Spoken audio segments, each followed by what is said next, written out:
There could be a new chapter in the story of a local mother ripped from her family by an immigration fight. Larry Davis is live in Hamilton now with the renewed hope in her community. Hi, Larry.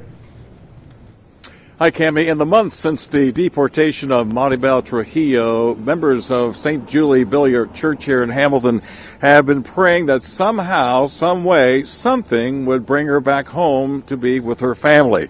Well, now maybe those prayers, just maybe, are being answered. Like to say is that it was good news, but it's very far from being a victory. Father Mike Pucke has stayed in very close contact with Marabel Trujillo and her family since her deportation last year. They are longtime members of Saint Julie-Billiart Church in Hamilton. The federal appeals court decision brings hope. Just joy, because after these months of separation from their mother, these kids might eventually get to see her again. The ruling says U.S. immigration officials must reopen the case because it ignored evidence supplied by Trujillo's attorneys about potential harm she could face by being sent back to Mexico. Father Mike says a drug cartel had once been looking for her brother. They did kidnap her father, and he was returned eventually. But to try to get to the brother, they were willing to do whatever. Now that evidence must be reconsidered, leaving open the possibility of Marabel's return to her family.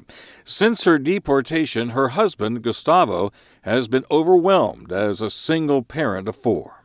Nobody can replace a mother, and so he's really had a tough time of it, a very tough time of it.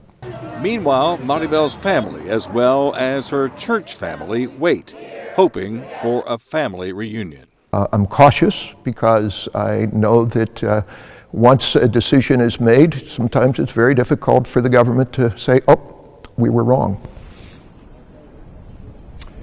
And Cammie, Father Mike says that the Fairfield School District, where Marabel Trujillo's children are attending, they've given a lot of support to the family, as well as members of the church here. One family actually gave Christmas presents to the Trujillo family. And, of course, the entire congregation here, well, they're praying for that family reunion.